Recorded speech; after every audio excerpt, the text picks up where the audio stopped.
عدو الإنسان ممكن يكون نفسه؟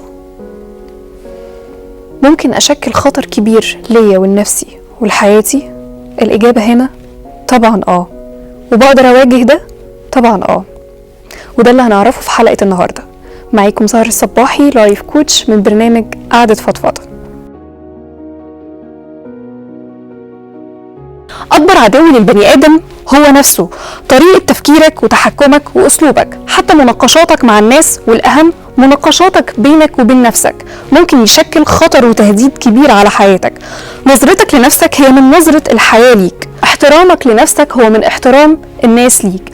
عشان كده دايما هنا لما نبتدي بالعلاج مع شخص مريض اكتئاب أو عنده رهبة اجتماعية أو أيا يكن من المشاكل دي، أول حاجة بنركز عليها هي المشاكل النفسية اللي أولها تقدير الذات واحترامك لنفسك والاهتمام بعقلك وأفكارك وأسلوب حياتك والنمط اللي انت ماشي بيه.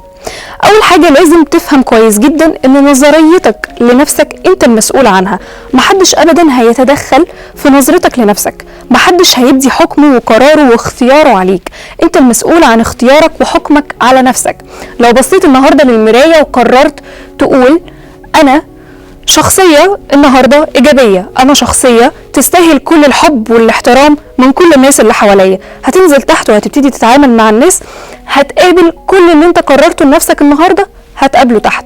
نظرتك لنفسك هي اللي هتحدد نظر الناس ليك، نظرتك لنفسك هي اللي هتحدد ازاي الناس اللي حواليك يتعاملوا معاك. قررت ان انا اكون ناجح، فانا اوريدي هبقى ناجح وكل الناس اللي حواليا هتشوفني شخصية ناجحة. تركيزك كله على عقلك، انك ازاي بتشوف نفسك، ازاي بتقيم روحك، ازاي بتشوف نفسك النهاردة انا هكون ايه، انا هكون مين، الناس هتعاملني ازاي، انت المسؤول عن الناس هتعاملك ازاي، انت المسؤول ان الشخص اللي قدامي هيحترمني ازاي.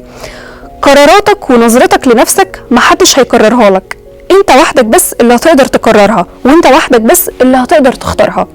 محدش بيشاركك افكارك، محدش بيخش دماغك وانت بتفكر لنفسك هل يا ترى انا فيا عيب ايه، هل يا ترى انا مش جميل النهارده، هل يا ترى انا فعلا فاشل، هل يا ترى كان نفسي احقق حاجه والمره دي معرفتش اعملها، طب كنت ماشي فيها مظبوط والمره دي معرفتش امشي فيها كويس، طب هل ده معناه ان انا شخص فعلا فاشل وان انا كده مش هكمل؟ اوقات كتير وقوعك في الخطأ او وقوعك في تجربة انتهت بالفشل هو بيكون مصدر الهامك في يوم من الايام، هو بيكون مصدر تجربتك وخبرتك مهما كانت الخبرة والتجربة مؤلمة وسيئة. هي دي اللي بتكون فعلا مصدر الهامك في يوم من الايام، هي دي اللي بتقدر تحدد مين انت، هتكون ايه، شخصيتك ايه، عقلك هيكون ايه. تجاربك وخبراتك اللي بتعدي بيها هي المسؤولة عن تكوينك وعن شخصك وعن اسمك.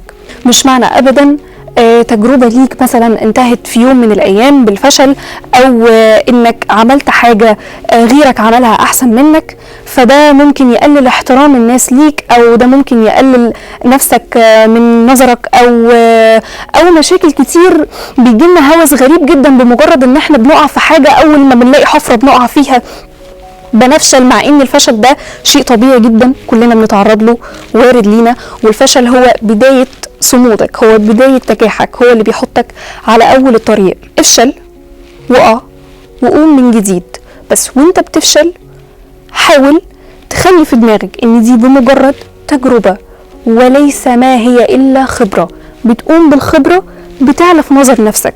بمجرد انك مشيت في التجربة ووقعت فيها وقمت من جديد ده بيخليك تاخد خبرة وتجربة وبيعليك في نظر نفسك من جديد. محدش بيتدخل في مناقشاتك مع نفسك، انت وحدك بس المسؤول عن كل فكرة بتجيلك في دماغك، عن كل نظرة بتشوفها لنفسك، وتأكد ان كل نظرة وكل تفكير بتحطه لنفسك هو نفس النمط اللي بيتم التعامل عليه معاك من الناس بره. ودلوقتي انا حاولت اختصر لك الحلقة باختصار شديد جدا، والحلقة الجاية هكلمك عن موضوع مهم بيقابلنا كلنا، خليها مفاجأة للأسبوع الجاي. كان معكم سهر الصباحي لايف كوتش من قعدة فضفضة.